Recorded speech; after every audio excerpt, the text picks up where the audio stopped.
Welcome back to Marketing Actively, a podcast by ZOMA, where we're speaking to business leaders, entrepreneurs, CEOs, C-suite executives who have been using physical activity as a means of creative expression, stress relief, and trying to boost their business.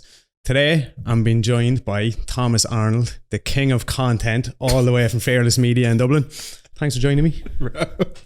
The king of content. What an intro. I'll take that any day of the week. Even when Richie's in the room. Oh, he's not too sad about that. Yeah, Richie. Less said, the better. The content The king. king of content is in front of the camera, not behind it today. So Tom's joining me because he is an entrepreneur, runs his own business, Fearless Media. I did this the last time when I had James on. I didn't ask him what his actual title was. So I was like, right, I'm just going to give him a title live on air. He's the big dog at oil, mushroom coffee. So you're the Lord. Yeah, we'll just go with the king of content. I was going to say the Lord of content or something. No, we go king of content. All right. Thomas has a decorated career in content creation and quite what we call it, a variety of physical activity attributes, let's say. So do you want to give us the quick elevator pitch of who Thomas Arnold is and what he does? Yeah, definitely. So I'm 26. Thomas Arnold is my name. As you said, I've been making online content since I was 12-ish. So I started a YouTube channel in first year of secondary school around cricket. Really enjoyed making videos. And as I was sort of finishing up secondary school and going into college, I started freelancing, doing videography, and sort of started my own business there whilst I was studying business in college. Mm-hmm. At the same time, I was also doing a YouTube channel, and I was sort of just documenting what it was like doing commerce in UCD. Mm-hmm. So I ended up making 300 YouTube videos over the course of my 4-year degree. In the middle of that, I did an internship in Microsoft for 12 months, which was part of our internship program in college. Mm-hmm. So I got a bit of tech experience. And to be honest, man, I just always really enjoyed making videos. So just kept doing the YouTube channel. And then towards the end of college, I sort of formalized it from being like a sole trader into like a limited company, and had a little office on Bagot Street in town with a couple of subcontractors working for me. Then the pandemic hit and the business took a bit of a hit as well. And my friend at the time, Jake, he came up with the idea of starting a TikTok house. So we started a influencer house basically in Ballsbridge. We brought a bunch of creators together. They had 8 million followers between all of them. And there was sort of like a media channel or business built around that. So the guys produced content, and then we got some brands involved to help with it financially.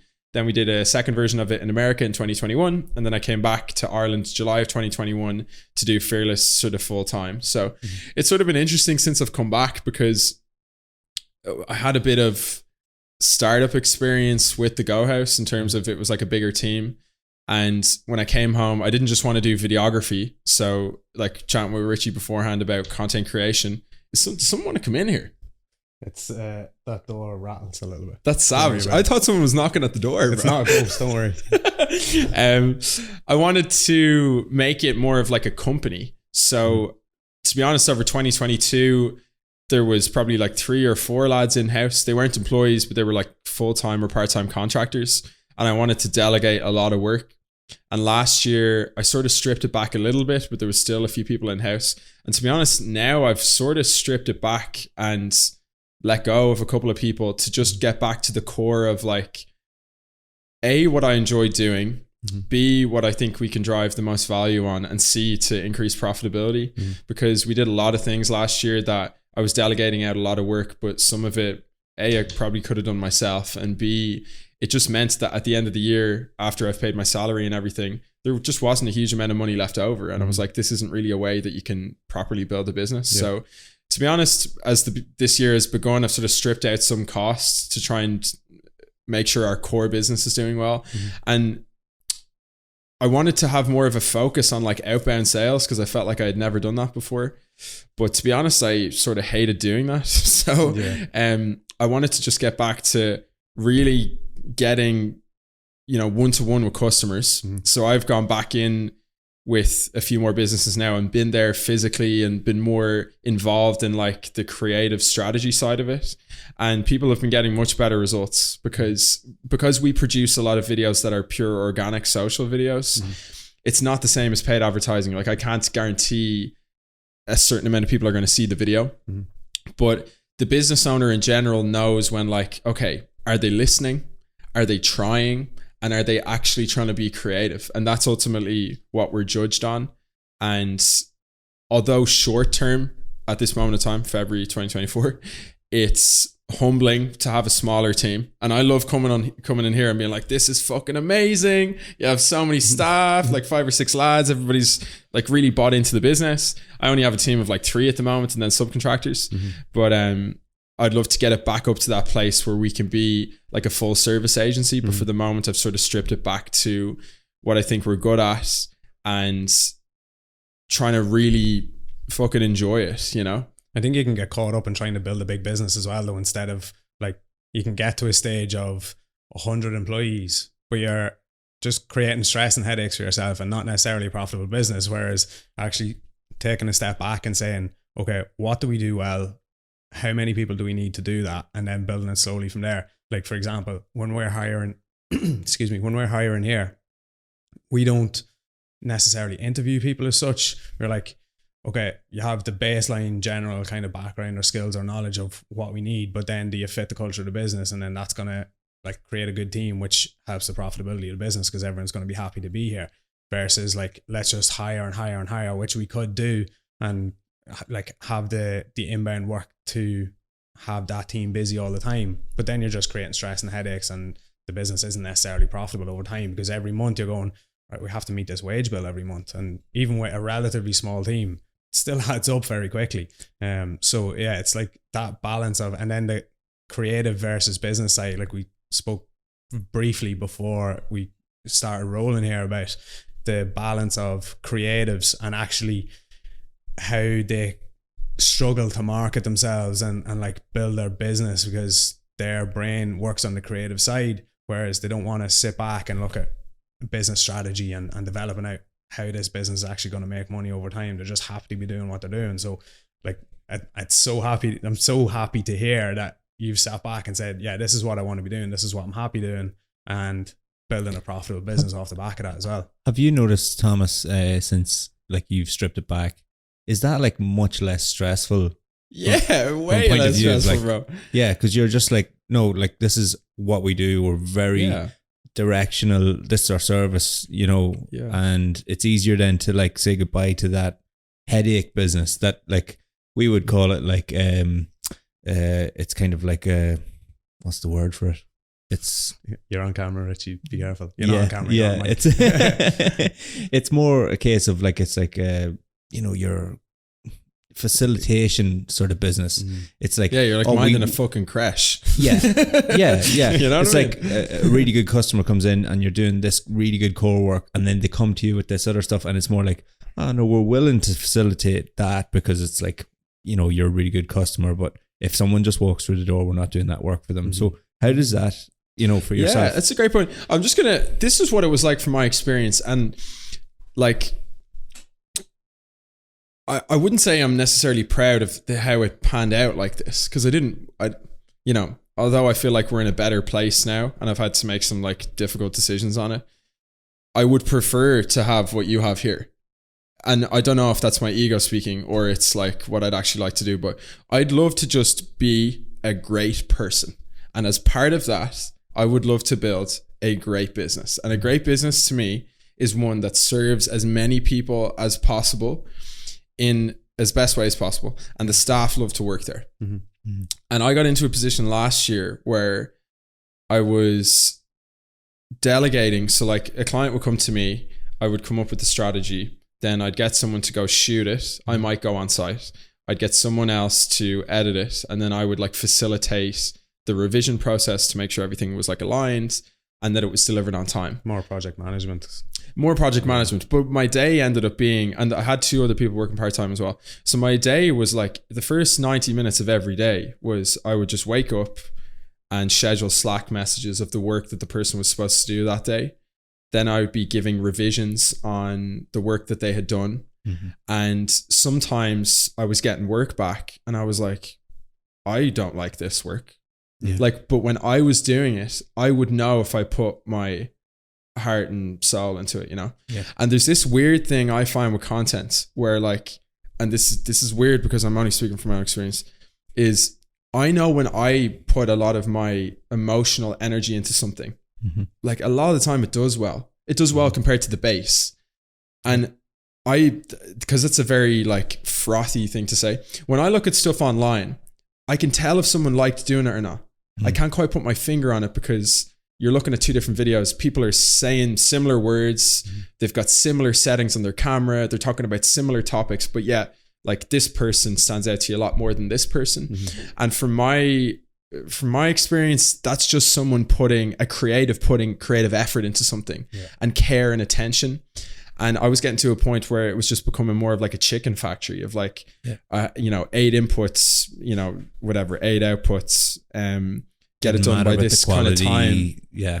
And in my head, I was like, I was stuck in this place of, because there are businesses that are like a chicken factory is a good example. Like you just need a good quality chicken, like that's it. Like no one cares how creative the chicken is. Whereas advertising is so subjective, and it's like, honestly, you can't boil it down to a number. Other things you can boil down. CRO, I think you can boil down. Landing page speed, you can boil down. If you're DHL and it's how quick you get something to the customer, it's all about like logistics. Whereas sometimes the thing that makes no sense makes complete sense in a video. Like the things that people decide in a boardroom aren't always the things that end up being, very good. And I think the biggest misunderstanding I think that sometimes business owners have is like, you might make a really good set of creative and it works. And then they post-rationalize why they think it works. Oh, it worked because you did this, this, and this. And then they just try and duplicate it. Yeah. And then it's terrible. And then it doesn't work. And then they go, well, why didn't that work? Because nobody ever got shot for like hiring Deloitte to do their accounts, because it's just like the safe bet to do. And nobody ever loses their job over copying and pasting another successful campaign.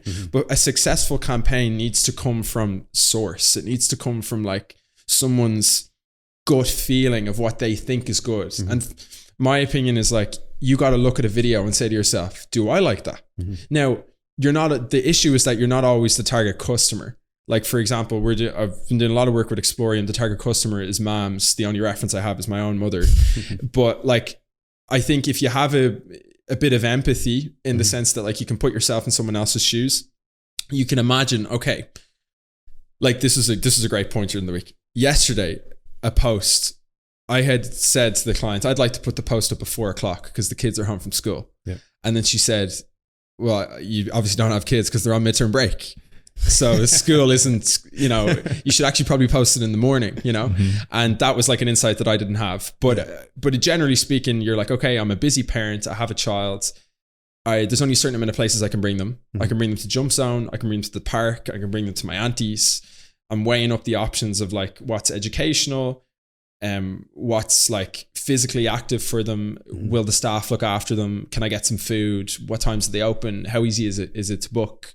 And then I factor all those things into my head and then say, okay, how can we make a cool video off the back of that, So I feel like I'm really ranting there, but basically I'm now back in this headspace where I feel much better as a person. Like I built a YouTube channel off really enjoying making fucking videos, and like we're not the biggest business in the world at the moment, but I'm doing more things that I like. Like I've done some college lecture talks recently. I just love doing them. I don't do them. Someone said to me, do you do that to like build your credibility? No, I just like doing them. Just like speaking in public. I've done it since I was 13. And it's the balance of like I'm fired up today. Creating a business from a hobby doesn't always work. You know that, like, find what you're passionate about. If you want to create a business, find what you're passionate about and monetize it. I don't think that's the right thing to do. Like, you see people who will they knit something in their spare time and then they make an Etsy page or whatever and they start selling those knitted jumpers or scarves or whatever, and then suddenly they're a one-man production line trying to pump out loads of scarves, and then they get sick of knitting and it's like, why did I do this? Why did I bother? Instead of going, right, what's the most successful businesses in the world? I don't know, waste management or something, like bin men. Like, someone didn't get into waste management thinking I'm really passionate about bringing someone's bins out, but then there's multi-million euro, multi-million pound, multi-million dollar waste management businesses who've made people really, really rich and done really, really well, but they clearly weren't passionate about that when they started. So it's finding something where you can make a business out of it and enjoy it at the same time. But then like you're in a similar situation to where we are, in that it's client facing, you're creating content for a client. So the managing of expectations for that client as well, of what output they're going to get from a particular shoot or particular campaign. You have a vision in your head that you're trying to get across to them as well.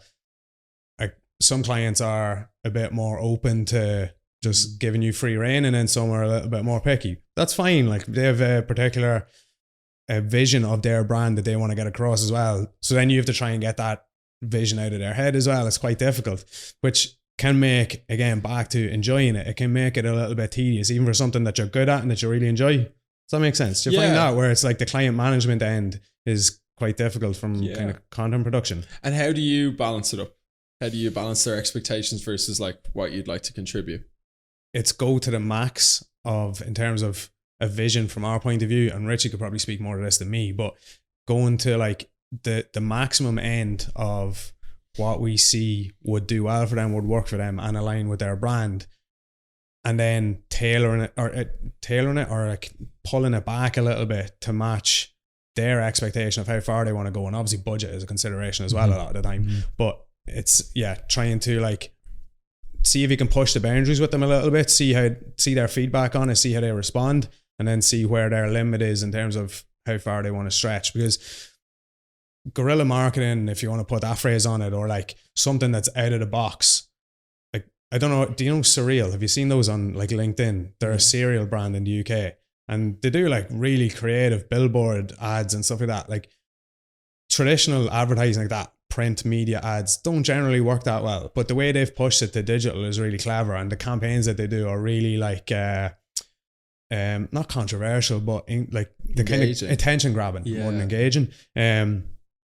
But where was I? What was I saying? Well, I think just to jump on your point, Chris, one thing that we're sort of... I also love Richie's inputs here. This is amazing. Because when it's just a one-on-one, you always feel like one person might feel more under pressure or whatever, but we got Richie, bro. Yeah. That's our third wheel. Absolutely. But I don't feel like a third wheel. Stabilizers on the bike. Yeah. But I think something that we've got very comfortable with is not winning business. Do you know? Like we recently lost a couple of contracts that I was like, I was buzzing. I was really wanted them. We put a lot of effort into the proposal. We really did, to get our creative vision across too. I mean, we spent hours just brainstorming and coming up with these. Like we had great fun brainstorming some of them. We were like, fun I've had in a long time, to be honest. Yeah, to be honest, it was like we were just literally feeding off each other in one session. It was like, what if the mushroom came down and it was just like, we obviously just did like some like nice green screen of like this particular product. And what if it like basically just dissolved into powder? And next thing you've got the product into the bag falling. It's like, we had this whole flow going. We were like, oh, this is so cool. We hope to go with it. And to be honest with you, that client is actually kind of going with that. But we had a similar product that I don't want to get into, but we were just like going gung-ho. We were like, they were a boutique brand. This is what they should be doing. Like if you are like a follower of a boutique brand, you want that. Like you want to know you're buying something more premium. Like, you know, it has to stand out. And like they were using stock imagery, like, and you're like, God, like, you know, but they didn't go with it. But like, we were more than happy that they didn't, because we're like, if you can't see why you need this, you're just, we're fighting a losing battle then. Yeah. You're never like, you know, you're just never going to win with that customer. So we're like, I'm thankful that they said no, you know what I mean? Because like, it's just like, it's just going to be a horrible project to work on. You know, it's another side of that where we could have scaled back that proposal that would have suited them better, but we just rather not work on it. Do you know what I mean? Because it's getting back to that. This isn't going to be enjoyable. This is going to be a tedious project where like we're in a lucky position that we have enough on that we don't have to kind of push those. Do you find that, Thomas? Times. Like, do you find like coming from the same world, like, do you find like sometimes when you're in the middle of it and you're like, God, this is going to be tedious. Like even like into filming, like, you know, you've got a 2 day shoot schedule and you have to get through it all, and you just know that the editing process is going to be a million times worse than what this is right now. Well, I think this is just a Dundalk Central problem. In Dublin, everyone's an angel. So, yeah, I think there's red flags. You know, I'd have a bit of an unconscious red flag list of things that if these things happen, it's probably not good to go with that person, or that business. One of them would be, we would ask for half up front for once-off video projects, and then for retainer work, it's like fully upfront per month. If they won't, it's not that they don't have to go with that, but if they don't try and work with us on that, that's a bad sign. Second one is if the budget doesn't make sense. Like, I normally am open with them about like what budget can make sense for us, you know. Another one is just too many pedantic changes. Because, like, if you're hiring a creative agency or an individual or whatever, you have to like their style. You're doing pre-vetting beforehand to choose that this business roughly is going to get what you're doing. And then after that point, it's sort of just, I think, a good working relationship. There should only be a couple of changes. Like, there shouldn't be anything crazy. If the agency and the business understands what the goal is, then I don't understand what the issues could be. And if there's loads of issues, it's generally because the person's either trying to like micromanage the creative, or I often end up thinking in that situation, well, then why don't you do it yourself? And I don't mean that in a mean way. I just mean it in the sense of you're causing so much hassle here. You're actually paying for the hassle because you're paying us. So yeah, like, I'd be similar. As best I can, I try and look at the green flags and the red flags. And if it doesn't make sense, then choose to not, you know, work with that person, you know. That's probably a skill though. I think at the beginning you don't know what those are. Obviously you guys are more well established as I look at the best place to work award on the wall. Chris, tell me about this building. So for reference, I came in here. So first of all, I was in Dundalk 2 or 3 months ago with Dara, Jordan, Kev, a few lads, and we took a pic outside ZOMA. You did actually. I think I was on holidays at the time. I got a picture. I woke up to a picture from like 2-3 o'clock in the morning from Dara Jordan with the boys standing outside the office. I was like, this is... Oh, you were on a night out, were you? Yeah. We're on a night out in Dundalk. Oh, very good. And I was like, oh, this is amazing. And then when I came in here today, it's like a fully branded reception area. You got a Pac-Man machine that I suck at. Then upstairs, you've got all the little minions working for you. Then above that, you've got the basketball court. And you got offices. Man, this is amazing. I don't know how much you can speak. Richie, I think he's pitching for like a sales job. That's what it sounds like. Man, it's amazing. We need to start collabing on content. Yeah. Yeah, he's yet to feature on the YouTube channel. Yeah. Oh, how about that? Okay. Well, hopefully. you will today. One day. From next week. Yeah. Okay, let's go. Let's go. Yeah, no, do you know what? As the true professional that I am, I've absolutely zero notes made for today. I was like, right, I'm doing a podcast here. I should probably make some notes, and then I just didn't do it. But I was thinking this morning, I was like, when did I first meet Tom? I don't actually know.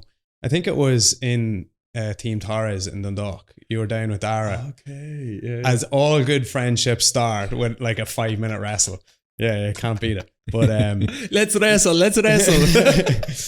But then over like the last year and a half or whatever since that, we've just landed in different circles where you just keep bumping into you. And it's like, oh, Tom's here again. Turn up somewhere else. Oh, there he is again. Just the ever present. You're always like, just always somewhere. Yeah. Just sticking his foot in somewhere. But yeah, so like just to flip on that, on what we were speaking about. One of those areas that we ended up on kind of a similar path was Shane Craddock's course last year, which was what did he call it? It's Mindshift. Yeah, Mindshift. Yeah. That is actually running again this year, and I don't know about you, but I found that incredibly beneficial from a personal development standpoint in terms of business and like mindset and even delegation to a certain extent. And I don't know if this applies to you as well, you might correct me if I'm wrong, but from a creative standpoint, like I probably will keep coming back to that, but from a creative standpoint, the delegation versus like control freak aspect of having this vision and creating something, and then like maybe you're filming it and passing off to an editor, or maybe you're editing someone else's footage or something like that. That delegation standpoint I really struggled with for a little while, in terms of like my kind of creation is a little bit different in terms of it's generally static or design or whatever rather than say content. But the process of delegating that creative control, even though I'd say have a review input, like you were saying, you're kind of reviewing other people's content. Did you find that do you struggle with that delegation aspect, the creative control aspect, and going through that course or with Mindshift, did anything like that, anything in that help you in particular? Yeah, it's a great point. I do find I enjoyed that course as well. I don't know how long it was, maybe 8 weeks. Something like that. Yeah, mindset is something that I never really thought about before. You know, I just would have just gone on with work and stuff. I like looking at motivational videos on TikTok, but I wouldn't say that that's mindset. In terms of delegating stuff for creatives, like I create briefs, you know, and I'll bring someone on a shoot that I like their style beforehand. There is obviously occasions where, you know, I had something recently where, to be honest, I don't think I fully understood the brief. I understood it about 90%, and then what it resulted in was I got some footage that was sort of unnecessary, you know, because it was a misunderstanding about how the video should have been shot. So to be honest, I know this is a slightly long-winded way of answering it. Working with the business on their creative is a learning process for both the supplier and the business. And I think you need to enjoy what the creative makes and think that they're like, if you're bringing someone onto a football team and they're like left back or something, you have to think, yeah, he's pretty good in defense. Or like if he's a striker, yeah, I like how he moves, you know, he passes the ball well, good team player, you know. After that, it's about molding him or her to the team and how that team works. And I think it's the same thing with creative. Like, give them a brief. Each creative's slightly different. Some of them are a bit more like highfalutin and they need more structure. And you need to be over their shoulder a bit more, not like, you know, seeing every shot that they're doing, but just looking at it and saying, that was great, and could we also get this coverage and this coverage? I think if you're client facing, it's just important that from like a footage point of view, that you just cover your ass, that you have all the footage that is needed, so that, you know, if you're editing or if someone else is editing, that if the client comes back and asks for specific things, that you have that covered. Because, you know, I would think anyway, if creators are just left to do their own thing, they just make the video that they want to make, which is fine. But there is an element there of like, you can't go back and shoot it all the time. So you need to get coverage. Yeah, it's just maxing out what you can while you're there. So it's probably a different use case in terms of, because you're restricted in terms of content. You have to you're on a shoot, you have to get what you need in one go. You don't have a second bite at it. Instead of like, from a design point of view, for me in particular, it's, you can go back and revise whatever you need. Like, it's all there in one go rather than having to go back out and shoot that. So I suppose that makes it a little bit different. There's also a slight benefit within the constraint of, we only have a few hours to shoot this, is that if you end up doing a really good job, and a really good job is subjective, because the business might go, well, you got good footage, but it was a horrendous day. So that's great. How the bloody hell did you do that? You know, so like you know, if you can turn situations that weren't ideal into half decent, then that reflects on you quite well. And I think a huge thing with content is, if something is structurally set up really well, like if you have an amazing looking, this is a good example. If you have an amazing looking business, it's much easier to make content. It's if your like office looks really, really poor, then you need to punch in a different way. You need to like be really funny, or you need to take the focus completely away from the visuals and have it purely down to like dialogue and like funny storytelling, you know? So you just got to be aware of like what cards you have and what you don't have, you know? That's why we decorated this place, because none of us are funny and none of us are good at storytelling. That's true. Yeah. Like the office has to become a character nearly. Exactly. Casey Neistat comes to mind when you say that, because his studio is a character in his videos. You know, the way he comes in, he's got a little top down rig set up and he starts scribbling stuff or maybe burning stuff, and it just unveils something else. But it's just like he's kind of a MacGyver, you know, and the studio feeds into that narrative of being like, you know, he can use it as a character, which is clever, you know, because it's not the most aesthetic, but like he's got like so many shelves full of shit from 20 years ago that he can just literally pull out a hard drive and know where that footage is, and it's just like hilarious to watch some of it. But he's a great storyteller, so Who's your favorite content creator, Richie? Oh, well, Other than Chris. I mean, I still love going to the movies, you know. I love just getting away from, I think there's something really cool about still going to see a really good movie, and yeah, that would be my favorite thing still when it comes to content. Yeah, it's quite inspiring as well, I think. We keep an eye on Daniel Schiffer a lot. Oh, Daniel Schiffer's pretty good, yeah. He's good, yeah, he's good. So good. Yeah, so the kind of premise behind Marketing Actively and what we wanted to do was speaking to entrepreneurs, business leaders who are using physical activity as a means of creative expression, stress relief, or whatever kind of form that takes for them. Because one of the kind of core principles of ZOMA when we started it was physical activity, and we blended in the tag. ZOMA doesn't mean anything, by the way. Okay, just in case you're wondering. We keep getting that question of what does ZOMA mean? It doesn't stand for anything. It doesn't mean anything. We made it up. All the best things are made up. But we blended the M and the A in ZOMA to be Marketing Actively, which is the tagline, which is where the podcast name came from. So the kind of one of the undertones of that was physical activity. And as a company, as an agency, as a team, we do weekly workouts together. The guys go down to the gym pretty much every day at lunchtime. Even like a couple of the guys would not have been into going to the gym, into fitness before they started here. And now we've kind of converted them into little gym bunnies up there. Mm-hmm. But from your point of view, you have done so much in terms of activity and fitness. I don't even know where to start with you.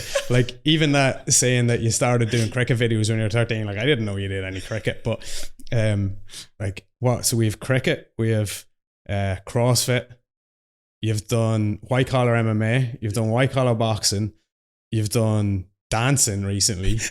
Like I don't know where it stops with you. What do you find about physical activity? What benefits do you find out of it in terms of obviously like psychological benefits? There's obvious physical benefits and kind of health and whatever, but in terms of your business, how do you find that transfers across? Yeah, I've always loved sports. You know, I've always loved sports. I played so many different sports growing up. Played football, bit of bit of tennis, bit of table tennis, bit of athletics, bit of sprinting. Like I did loads of different bits. Like sort of sports through time was I did cricket from like 12 to 17 sort of. Then I did triple jump during the summertime in school. Did a bit of running and played football. So I think there's a name for this, but there's when people start off with like a base of sports and then they tend to specialize. Mm-hmm. I only started doing like weight training when I was like 18 because I was really skinny. Mm-hmm. Actually, I started when I was 16 and I was really, really small in school. I was maybe 62 kilos or something. Mm-hmm. And I just felt like really weak. And I was in a rugby school and there's a lot of, you know, big lads around me. I also hit puberty quite late. So it was like very intimidating, you know, mm-hmm. and I didn't feel comfortable in school to do that much, but I did a bit of weights with athletics. And then when I went to college, because I wasn't weighed down by that anymore, I was able to just go to the gym whenever I wanted. And I really got into the gym. And it sort of just started off slowly. Like I just started going a couple of times a week. And then by the time I was like in second year, third year college, I just made some like noob gains or whatever, just doing like a bodybuilding kind of program. I wasn't into bodybuilding, but like, you know, I developed a bit of muscle. And then when I did my internship, I was getting really fat with all the free food. So, and I was doing no cardio. one night I was on a night out with Kev and 2 other people, and we were running to McDonald's, and I was on Grafton Street, and I got out of breath like halfway down the street. And I was like, you know what, fuck this, I need to start doing cardio. So I joined a CrossFit gym, and I started, that was like 2018 or 19. And I loved that because it was a combination of weight training, which I'm short, which is helpful for like the Olympic lifts because I have like shorter levers. And the cardio aspect meant that I was able to lose a bit of weight, and I was also able to sort of do both things. Like I could lift and I could do cardio. Now I hate cardio naturally, and I'm way more explosive, but at least I could do both. And I just kept just doing more and more and more. And during lockdown, I think I was probably my biggest during lockdown actually. And then after that, I got into, as you said, I did an MMA bout and stuff. But like, to me, sports is life, you know? Like I played tennis last week. I just fucking love sports. I love physical activity. It helps my mental health. I've been able to like develop more of a body that I would have wanted. Whereas when I was skinny, I just didn't like how that felt. And I felt like real intimidated by a lot of people. Whereas now, a bit to do with the fighting and a bit to do with the weights, but like I'm not scared of anyone anymore. But that doesn't mean that someone couldn't flatten me, but there's just like a distinct difference between walking in somewhere and being like, oh, like it's not really bullshit when you're like, I've done a certain amount of workouts, I've been in the ring a certain amount of times, you have the evidence to back up what you've done, or whatever that you're building. Like I love physical activity. Like more life, let's just do more. I'm gonna do white collar again next year, later on this year. MMA or boxing? So I'm gonna do boxing again. And then if it goes well, is that because you're 1-0? Are you not retired 1-0? No. Well, there was so much that I like didn't do well. There was so much, like I kept doing it afterwards. I'm only going once a week, but there was I wanted to go back in to show like improvements because I could have done so much better. Not that I was disappointed, I was happy, but like I could have done so much better. And the first MMA fight that I did, which was just like an Alta fight camp kind of thing. So it's not like I was trying to go to Cage Warriors. I just did so poorly. Like I did 6 months of training, 5 months of training, but I just completely bottled the actual fight. And I'd love to go back in and make a good show myself, because to me there's nothing more like scary than an MMA fight. Boxing's scary, like, but it's not the same level of scariness. It's very different. Very different. MMA, there's so many more variables that can happen. Like when we did the Alta thing, there's a few people who, I wouldn't say they got knocked out, but like they got pretty close to getting knocked out, and that was obviously very scary to watch. So and I can't explain this now when it comes to something like fighting, but there's just something about it that like once you start doing it, it's sort of hard to go back. You know, it's hard to like, you constantly want to face up to fear. And like my CrossFit coach, because I have like a remote coach, he actually lives near me, so we do PTs every Friday. You know, he thinks the weight training is far more, you know, I don't get injured in CrossFit. It's very stable, like very technique focused, like you'll never hurt yourself. But sometimes I just felt like I needed it for me, and I can't explain it. My mom doesn't like it, you know, my dad doesn't like it. They're actively against it, but I sort of can't explain it to anyone. I don't know what it is, but like I needed that for me. I think that it's something about a physical challenge with another person.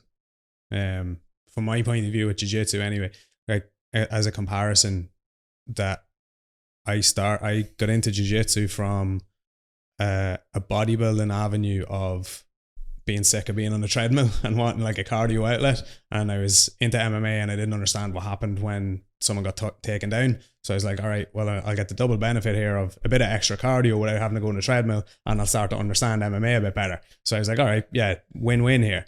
But then I started it and it was one session a week, and then it was, oh, this isn't enough, I need a little bit more, and then it was 2 sessions a week, and then suddenly it's every day and it's all I'm doing. But it's the one-to-one, like man-on-man, like primal aspect to challenging yourself physically. I think that there's nothing like it, from a like endorphin rush afterwards. That primal instinct, bringing out that like raw instinct within you.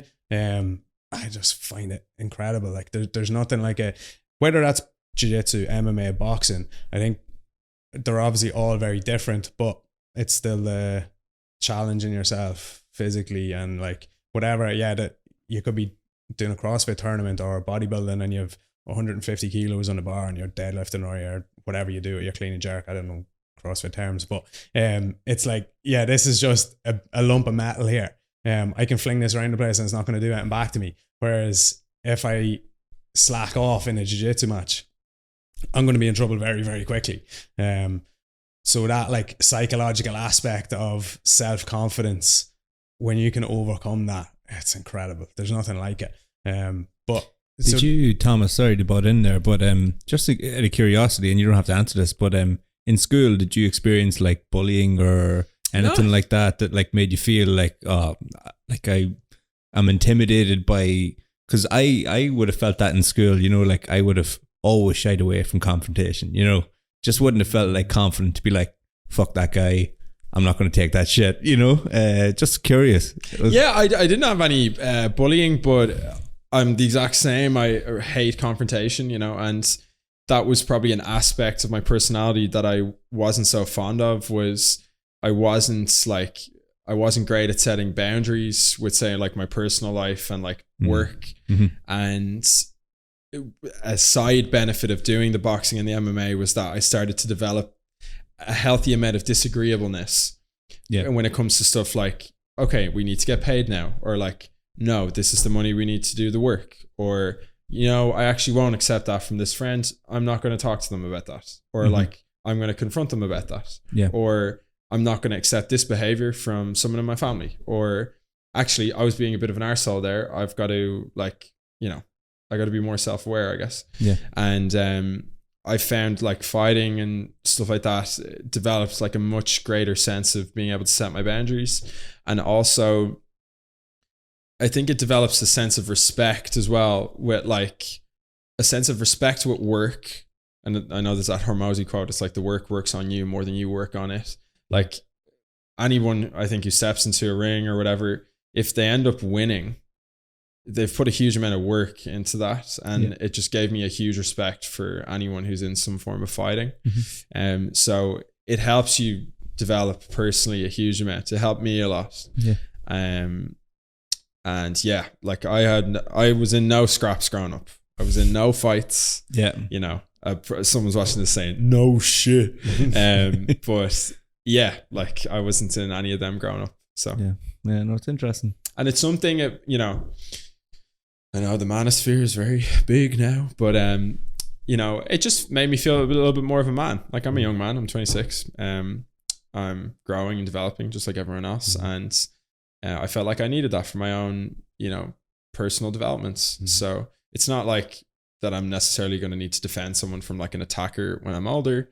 But you know, if it comes, it comes. And to be honest, I think you learn more about, like, people think of, oh, what happens if you get in a fight? But what happens if like a close friend to you or something just like does something horrible to you and you just let it pass, you know, versus like, I don't know if you have to confront them, but just being like, no, I'm just not going to tolerate that.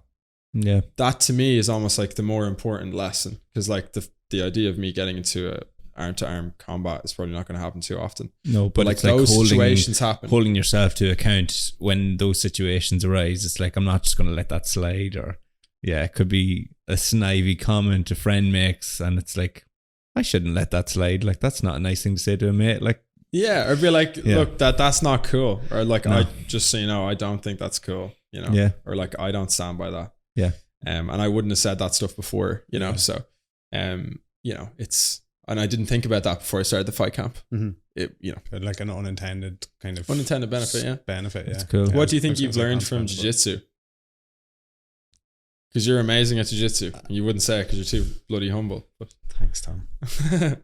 It's Valentine's Day. So you're a blue. Is that the only reason? You're just trying to slide into Chris's DM. He sends me chocolate. You're a purple bub, bro. Yeah. So I'm even better than you think. So it's white, yellow, white, blue, purple, brown, black. White, blue. Why did I come up with yellow? Yellow's in judo. Okay. Yeah. White, purple, white, blue, purple, brown, black. Wow. I'm nearly there. I'm like halfway. Wow. No, and but- you're still in Team Tyrus? Yeah. And who can administer a new belt to you? Does it have to be only black belts? I think Can black belts I give think a black brown belts to other belt black? can, yeah. They can give black Yeah. belts to other black belts. I think brown belts can give, maybe a purple belt can give a blue belt. I'm not sure. Brown belts can definitely give out blue belts. But yeah, in terms of what I've got out of it, I was a lunatic as a teenager. Like, Were you? yeah, I loose wouldn't have cannon. thought that at all. Like, yeah. Richie's like, yeah, you should have known him. Like, I played every team sport under the sun, and it wasn't until I got out of it and realized that it was always the one-to-one aspect of a team sport that I liked versus the actual sport itself. Because I'd get frustrated with other people. We'd win, and the person I was marking, like let's say Gaelic for example, because it was the primary one, we'd win. The person I was marking might score a goal and 4 points, but we'd still win. But I'd still be upset because of my personal individual performance, versus we'd lose and I'd be a little bit happier if the person I was marking didn't score, but I'd still be upset with the team because we didn't lose. And I was like, this isn't going well. And then I get sent off all the time just for being a mouth. But it was when I got into jiu-jitsu and I realized, or I think it was more so finding the outlet for that aggression maybe, which if I had found it earlier, I don't know where like my life would have went in a different like Direction. trajectory or whatever. But you know that saying of like you'll find things at the right time and all that stuff. But it's the post-training endorphins from jiu-jitsu give me like days of relaxation or days of a relief or whatever it is. There's the way I describe jiu-jitsu to people, or actually meditation, the definition of meditation essentially is being in the moment, being present and having like no other distractions or whatever. Jiu-jitsu, you cannot be more in the moment than when someone's trying to choke you or pull a limb off. So it's like a form of meditation in a way, which is giving me days of like a relief or a release or whatever. That's the main thing I've found from it. And then I think something similar to what you were saying there around like the self-confidence, maybe self-esteem aspect of if someone is not necessarily confrontational, but there's an uncomfortable situation that I'm in or that I have to deal with.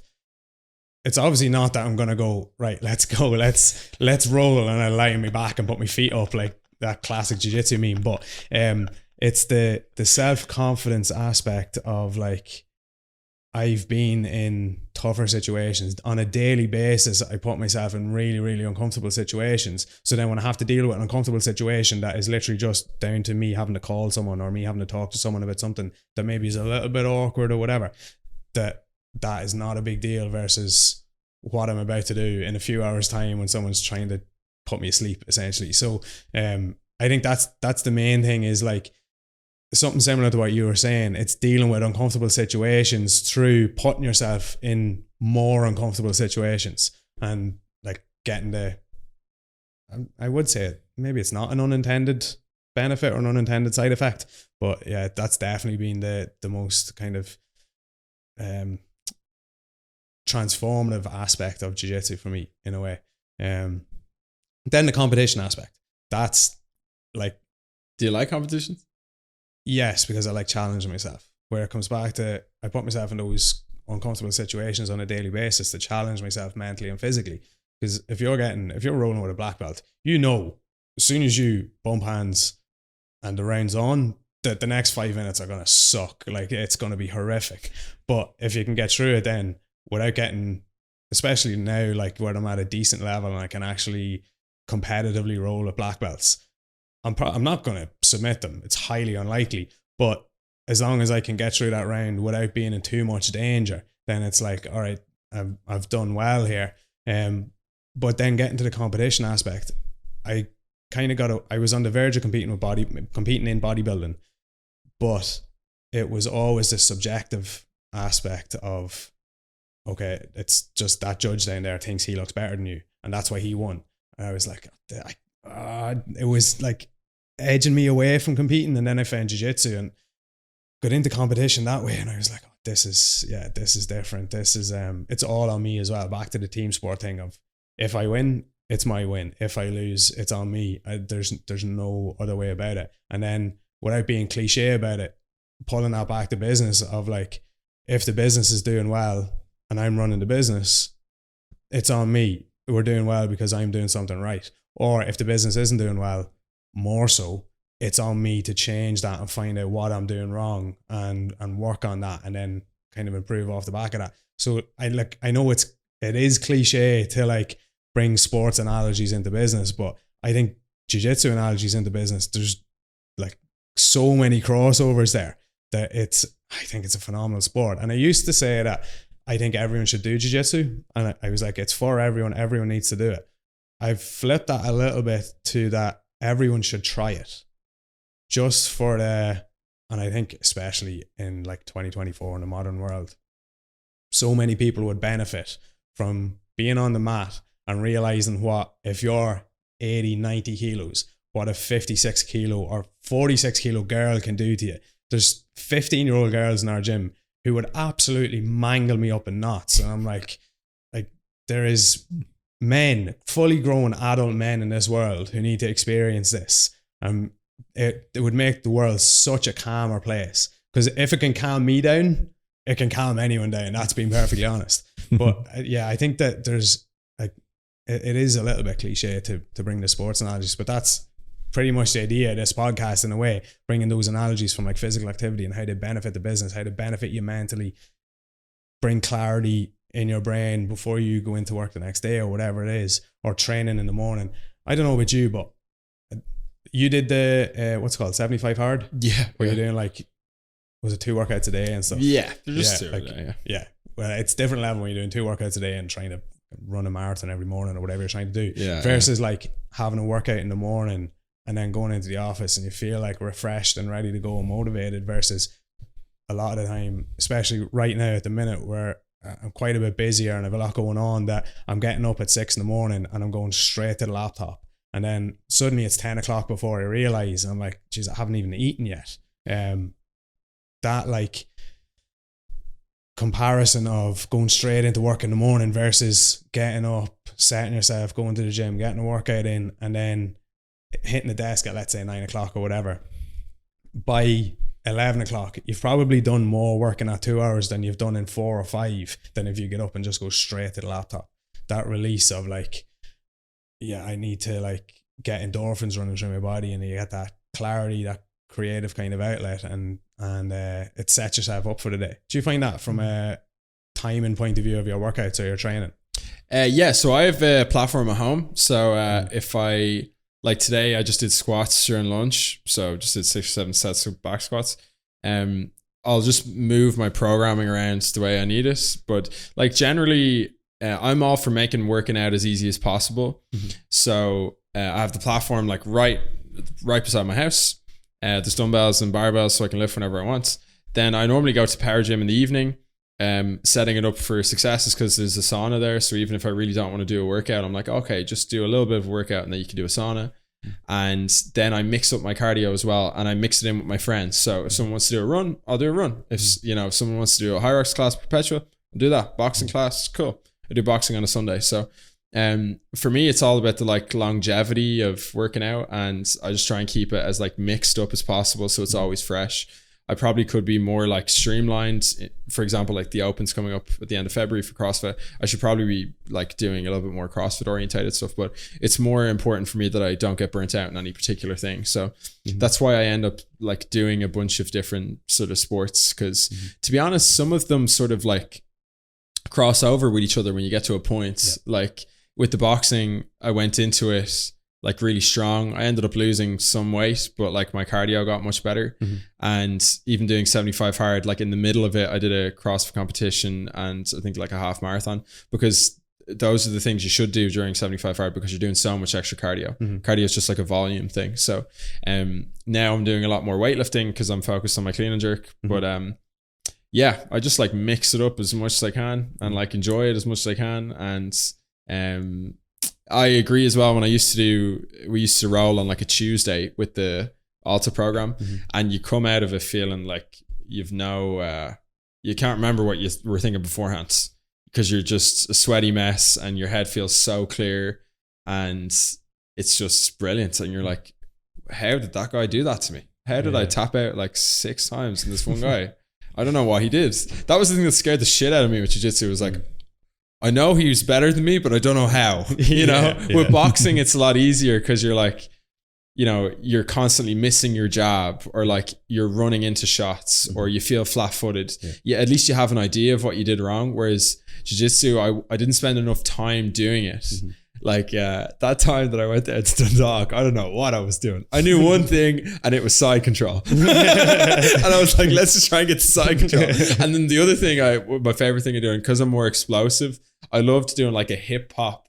If someone's on top of you, doing a hip hop to try and roll them. Yeah. But that's all I knew how to do. But I got it with Dara Jordan once. That's an achievement. If anyone knows Dara, that's an achievement. He's a monster, to move him at all. Yeah. But it's what was I gonna say?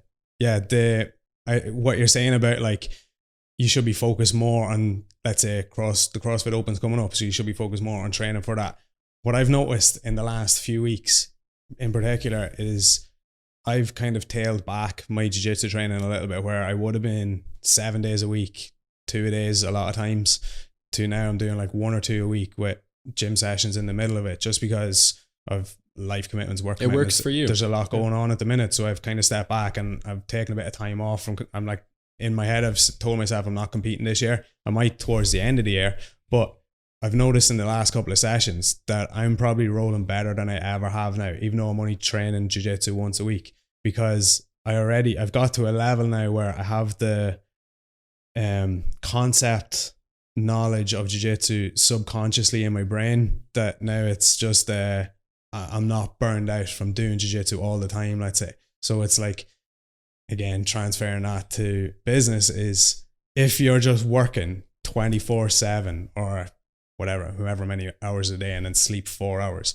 you're going to burn out so much quicker. You're not going to enjoy it, versus taking an hour out at lunchtime to go to the gym or do a few lifts in the back garden or whatever, or finish saying, okay, I'm in the office and it's 7 o'clock, it's 8 o'clock, it's 9 o'clock, it's getting late now. Leave the office at 7:30, go and do a workout and start fresh the next day. You're going to have a way more productive time actually doing what you're supposed to be doing, instead of sitting there and then trying to grind through it, which sometimes you have to do, that's fair enough. But a lot of the time you're better off just getting out of it and like taking a step back. What's like a typical sort of breakdown of a day, like for you? Like if you were to like map it, like, oh, that's a really good day for me, how would that look like? Oh, that's a good point, actually. So only the past 3 weeks have I like properly set my sleep schedule back properly. But so I go to bed roughly like 10, so that's like the night before. So I get up around 6, half 6. I'll do work till like, it depends if I have a shoot or not. So like today I didn't have a shoot, so I just did work till like 10 or 11, then did squats from like 11 to 12 or so. Went back. When I'm working from home, I'm basically on my laptop all the time. And then the evening time, I always go to the gym. So after this, I'm just going to drive to the gym. Mm-hmm. So I go to the gym, and then I'll just do whatever's on my programming, hit a sauna afterwards, do like a minute cold shower or something, whatever Andrew Huberman says. Then I'll hit a crispy chili chicken and Camille, or maybe like a green curry. If I'm feeling real spicy, maybe a spice bag. Drive home, watch some YouTube videos, go to sleep. If I have a shoot, same thing, but I'll cram editing in the morning, and then I'll drive to the shoot. And then I might fit a workout into like the middle of the day. And then I'm sort of like on my phone and stuff, like replying to messages, doing calls and stuff. Mm-hmm. But like, to be honest, an ideal day for me, man, is I do a bit of creative work. I do a little bit of on the business work. I do a couple of calls. So like, I feel like I'm in touch with customers or like suppliers, but not too many. Mm-hmm. And then I get like a big session in terms of fitness, you know? Yeah. I just love fitness. I love fucking getting broy with fitness. I love like lads in the gym. I love talking about workouts and like things we could do. And like weekends are like, I'd probably do a couple of workouts each day, just because like meet a friend. Like I go to chapter 2 to do like a fucking 9 a.m. weightlifting, then 2 or 3 like go for a run, do a boxing PT on a Sunday. I just love sports. So, and I found anyway, the more I've done it, the more I've enjoyed it. And the more sports you do, the easier it is to pick up other sports. Yeah. So you just become like a vessel for like, I always just ask people what they're interested in and then let's go do it, you know? Yeah. I just love sports so much, bro. What if I come back to you in 12 months time and said, what does your day look like now? Would you change it versus what you're doing now? If I was talking in 12 months time, would you change your current day to make it more like optimized? More optimal, more ideal? What would you change about your day? Or have you found a nice balance? I love the like going to bed early, getting up early, because like a lot of last year, I got into a really bad habit with 75 hard because you have to do 2 different workouts. I would often procrastinate the second workout. Mm-hmm.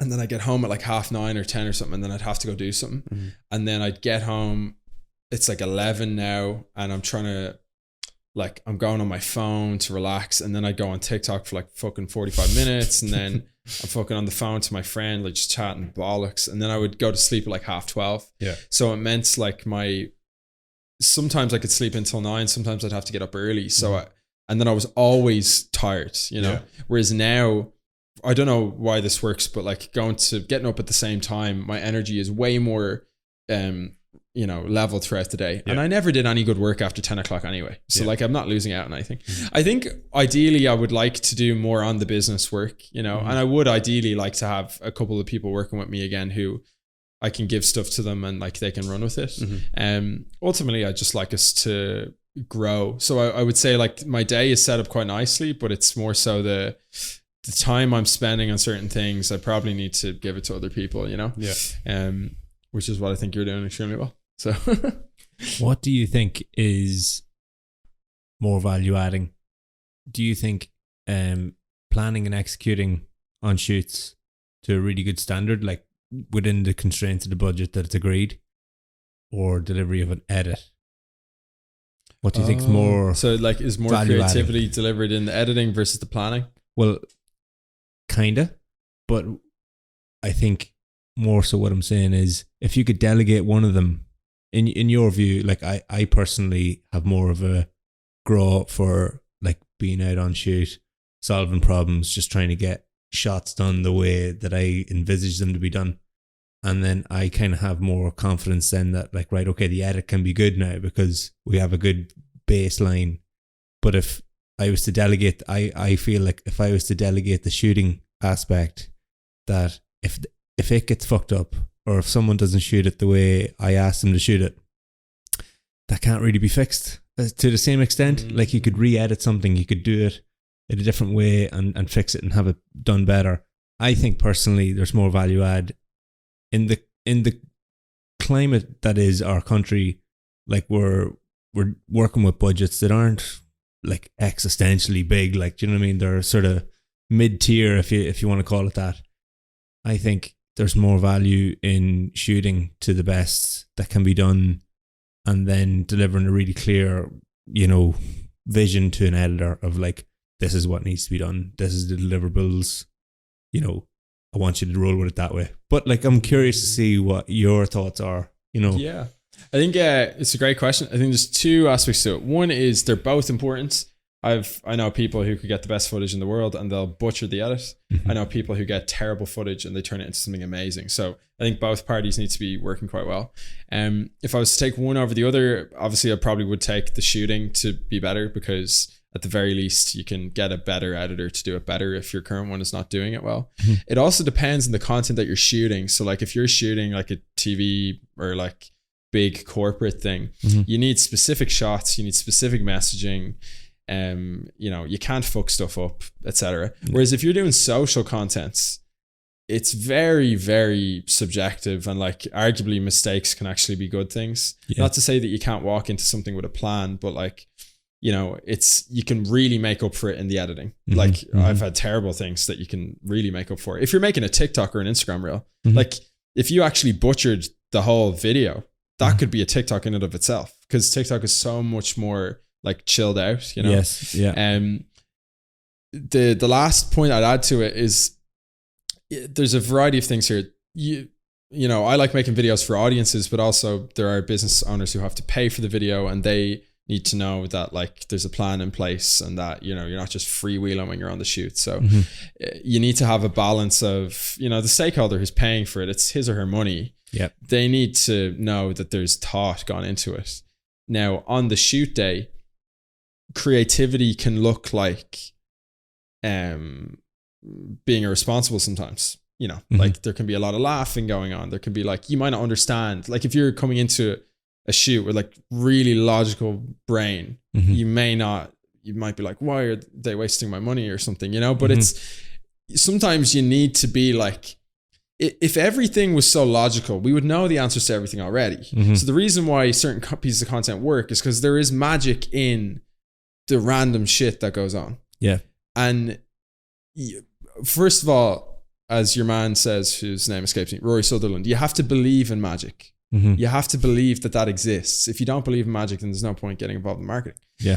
And once you believe that magic exists, then you're leaving stuff open to like chance and possibilities. And possibilities. All the interesting stories that you listen to with your mates have come from, you know, non-optimal situations. Yeah. Of like... That's such a nice way of putting that. Yeah. Like all the funny stories are when like you were late to something and then you went to the wrong place and you actually put the Google Maps into a place that was, you know, fucking ZOMA in United States, and it was sending you halfway across the country rather than like going to Dundalk or whatever.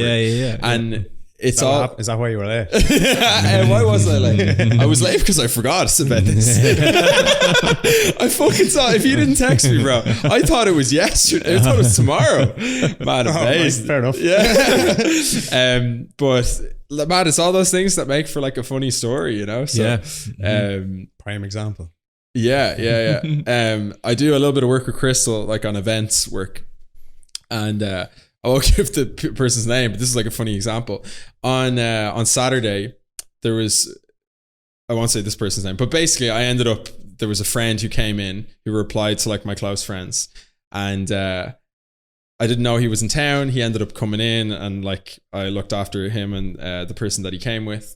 And it was just so funny. It was like really random. If I hadn't have put up a little close friends, he wouldn't have known that I was like organizing an event there. And it just turned into this like 2 hours of like great fun. And like if I just hadn't have shared anything and just kept it to myself, I wouldn't have had like a fun time afternoon. With him. So, yeah, exactly. Yeah.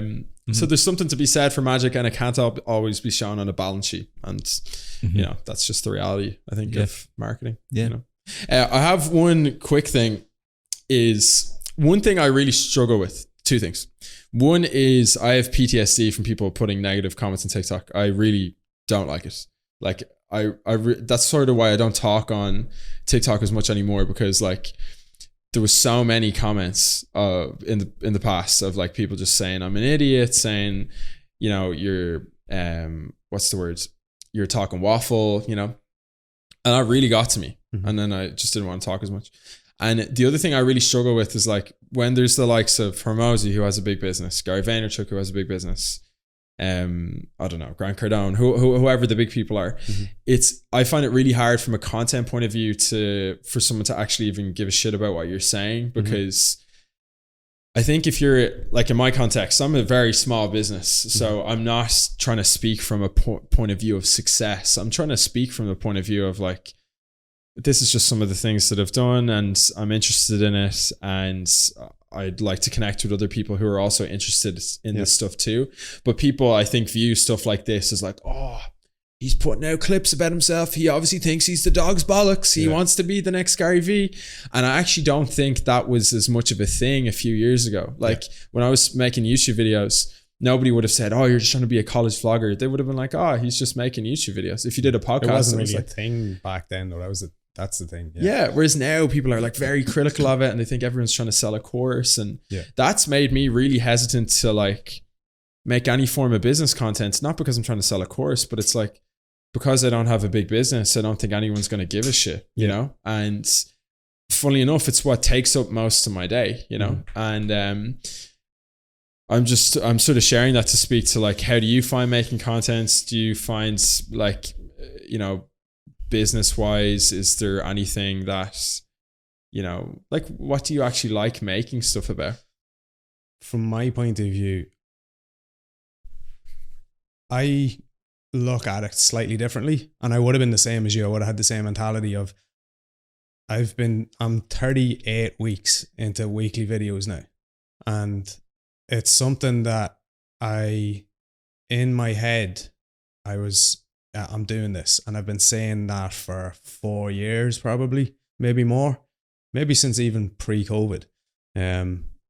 But what stopped me was people's opinions of, who does he think he is? He doesn't even run a big business. Like, he's just running a small brand on the side out of his spare room in his house. But where I kind of flipped was, I look at it now as I'm playing a long game of, I wish I had started those videos 5 years ago. I wish I had been able to, or I could now look back and see me getting up at 5 a.m, doing a couple of hours before I went to my 9-to-5 job, coming home, packing orders to be ready to go to the post office the next day so I could leg out my lunch to post out orders and stuff like that.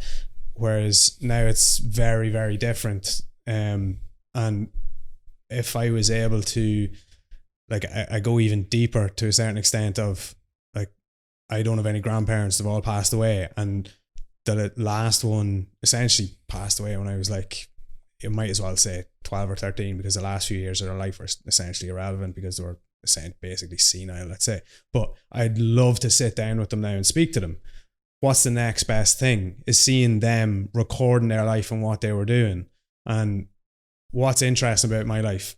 Probably not that much, like, to a certain extent, but what do I enjoy doing on a daily basis, and what have I, like, committed myself to doing is building these businesses that I'm working in. So why not capture that? And then, if nothing else, for me to watch in 10 or 15 or 30 years time, or even later then to show grandkids or whatever and be like, this is what I did. Instead of, like, my granddad was a farmer who employed about 15 or 20 people in whatever, the 40s or 50s.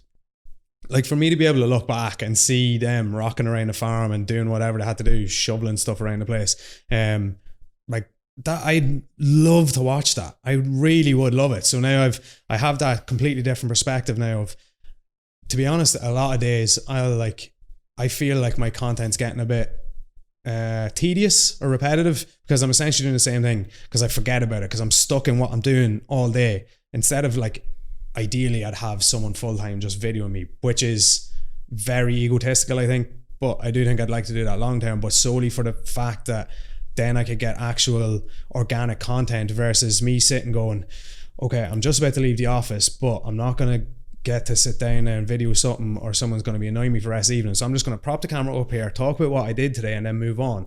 So that gets a little bit tedious, but it's still just the point of, I just want to capture this so that I have it. That's all. Because, like, I'm putting out clips from it and stuff like that, but that's, like, I don't want to say that's me, like, pushing myself. I'm not trying to necessarily build a personal brand. It's like unintended consequences or unintended benefits. If that happens, great. Yeah, I'll be able to do something with it, fine.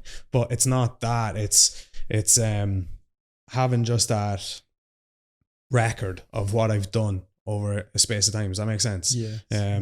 Like, yeah, you can get caught up in other people's opinions. And the other thing that has helped me with the whole process is that no one gives a shit about you. Everyone only gives a shit about themselves. And that goes down to, like, there's probably maximum 5 people in anyone's life who they actually legitimately give a shit about. Mm-hmm. That other than, like, yeah, they're really close family or 1 or 2 close friends. They don't give a shit about anyone else. They don't give a shit about what you're doing. Even, like, I'll notice myself on Instagram, someone puts up a really touching video and I'll just like it and move on. I don't even watch the video and I'm like, that was really heartless. But it got to a stage then where I'm like, I'm posting this video going, oh, what if people don't like it?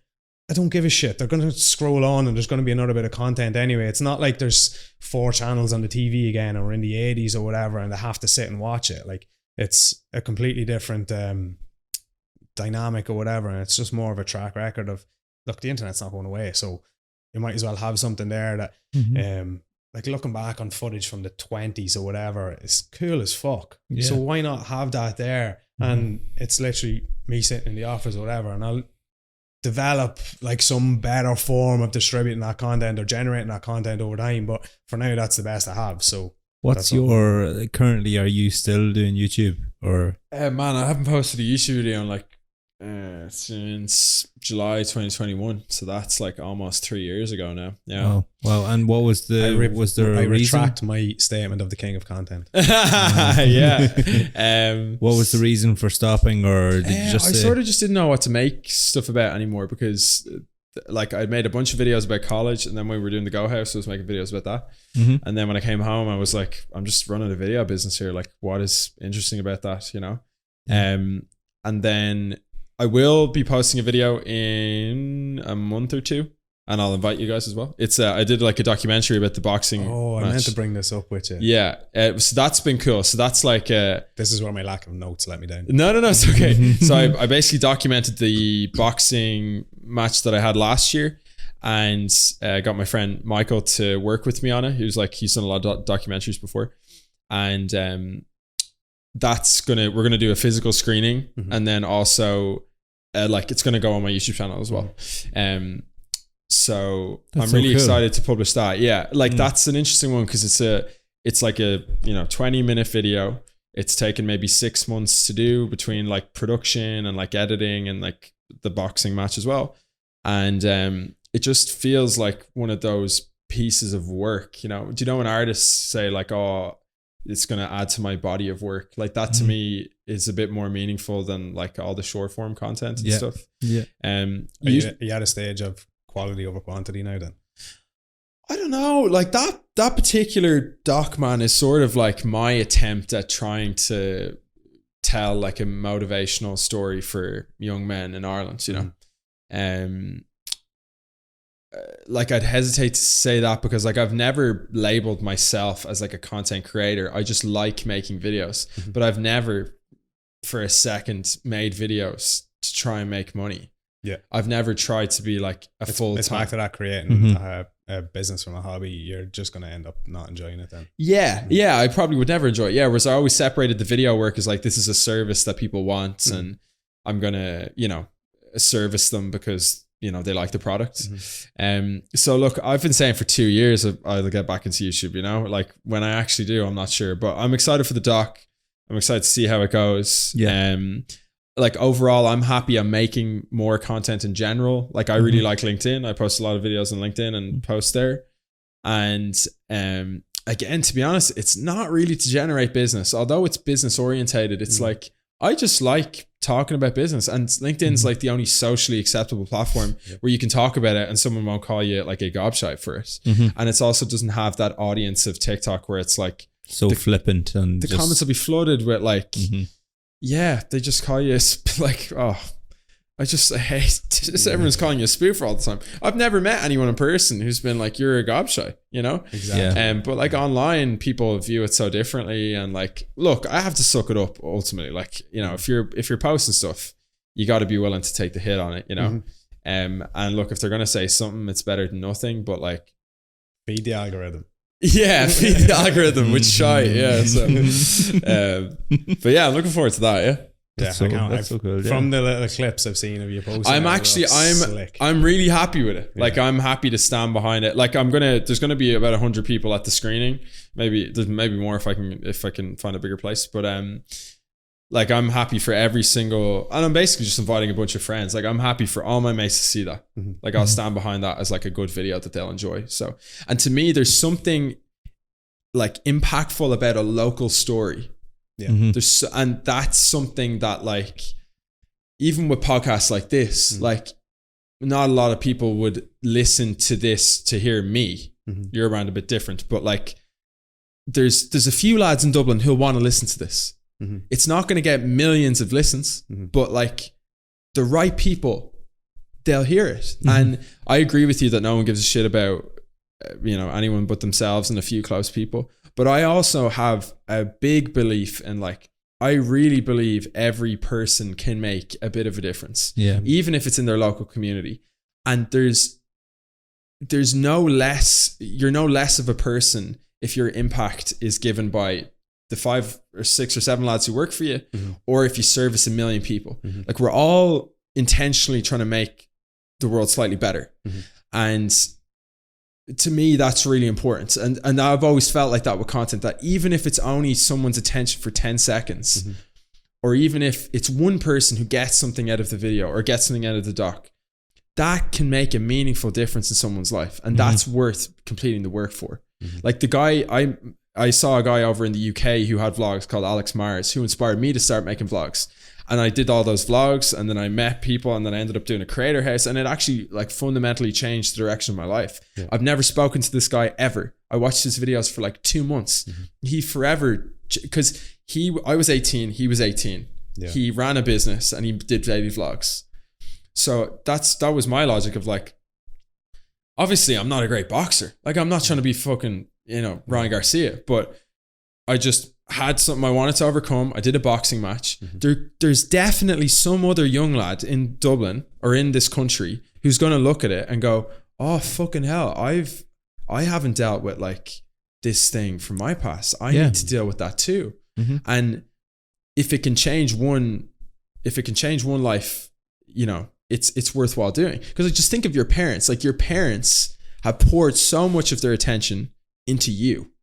Like one person. Yeah. Like that in a business sense, that makes no sense. You will never have one customer who'll pay you all your money. You need to service lots of people.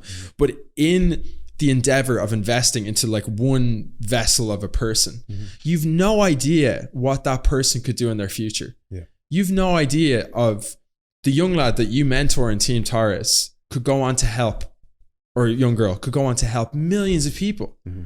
And the only way you can do it is by putting a lot of love and attention into something that you feel is important, that you feel like can be helpful for them. And the way that it comes back into like a 360 point of view is, because the doc was based around a personal challenge for me, the only way that you can create a compelling story is if you have to have a compelling mountain to climb. And for me, that was a compelling mountain for me to climb like last year. So it comes back to the only way to tell the great stories that people remember is for you to undertake great challenges. And that's why with you guys in your business and in jiu-jitsu, if you can continue to take on challenges that are greater and greater and greater, you will continuously inspire, even if it's only a few people, into climbing their own mountains. And that's how everything can get better. So that to me is how like sport and business and competitiveness can be used as a vehicle to help bring up all the boats, and to like even it's small things of like, my friends took inspiration from the fight. They started like between Ben, Dara and Kev, we all go to the gym more now, and I don't think they're necessarily into fighting, but like we're taking business more seriously. The lads, we're all motivating each other to like, ask the girl on a date, all the kind of stuff that like a couple of years ago, if we just didn't take stuff as seriously, we just wouldn't have done that. And that's why I just feel like it's so important to take a little ownership of your own life and to really believe that you can make an impact in your community, because every great thing was started from one person saying, I think I can fucking do that. And you've no idea the effect that can have around you. Like even the fact that this business on this main street, can have such a huge impact. It can. And just like people walk around thinking that they don't make a difference. Like people work in like a cafe, like I used to work in a garden center. People work in a garden center and they think they can't make a difference. But if someone comes in and you put a smile on their face, or when I'm working in Crystal and someone comes in and they're having a shit week and they come in and they get a ball and they're having a good time and they're enjoying it with their friends, well, that does make a difference. And if I sat there and I didn't smile and I didn't greet them, I didn't ask them for their name, didn't ask them what they were doing that week, didn't ask them how their job's getting on, the sad part of it is that they'll just walk away from that and nothing will have changed, but they won't notice it. But they notice when something good happens. And when something good happens, it came from an intention from that person to make a difference. So that's to me why it's so important to just be intentional and to work your hardest. And it seems like it just comes back to basic values, isn't it? It's just like try and be a good person. Like I heard there's this guy I follow in the UK, and he makes these videos that are just so profoundly like simple, but the message is just so clear, and it's just like really impactful. Like you couldn't but come away from the videos thinking, yeah, I'm just going to be a better person. Like that he's basically talking about very basic things in life, but they actually do make a huge difference if everyone was to do those simple things. Like one of his main things on his last video was just like acknowledge people. You know, like if you're at a counter buying your petrol and you just say to someone, "How's your day going?" Do you know what I mean? It's just like something as simple as that can just make someone else feel like, oh, like he didn't have to say that, like, but it was really nice of him and it actually made me feel good. Like, so it's like just trying to be a better human is just like such a good message to spread. Like, do you know what I mean? And it costs you nothing. It costs you nothing. Say how many people in a garage have asked you how you feel? That's it. Yeah. That's no it. One, no one. Yeah, no one. And it's like making eye contact with people and like having a sincerity to you.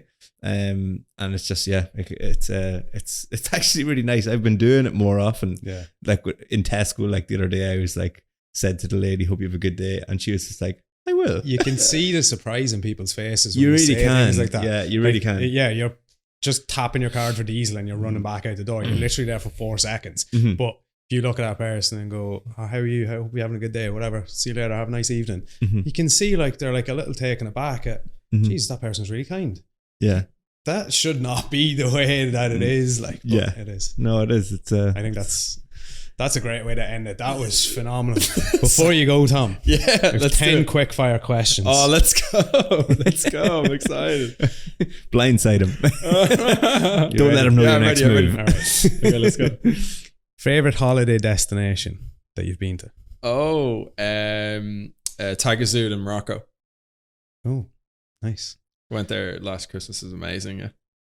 Favorite gym exercise? Clean and jerk. Ooh, quick one. Who was your childhood idol? Roger Federer. Wow, I didn't see that coming. Best piece of advice you have been given? I'm paraphrasing here, but it's like you've no idea the impacts you could make if you just tried. You know, I'm paraphrasing what he said. What day in your life would you relive? When I was 12 and I won the small schools GAA championship, and when we won, I ran over to the sideline and I jumped into my dad's arms, and the secretary took a picture of us, and it's in my house now. No way. That's awesome. Just like hugging my dad. Ah, that's awesome. That's class. Favorite song to relax to?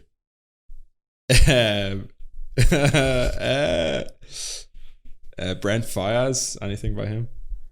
I have no idea who that is. He just chilled out, I guess. Most influential person in your life? My mum. Everyone's a mommy's boy. What do you hate most about running your own business? Managing cash flow. Fair enough. What do you love most about running your own business? I love working with clients, like one-on-one. And if you got €100,000 to invest in your company, what would be the first thing you'd do with it? I'd buy a Tesla Model 3 and I'd go on a road trip. Content, YouTube, monetize it. It's a business expense. Yeah. I like that. That's one of the most creative answers.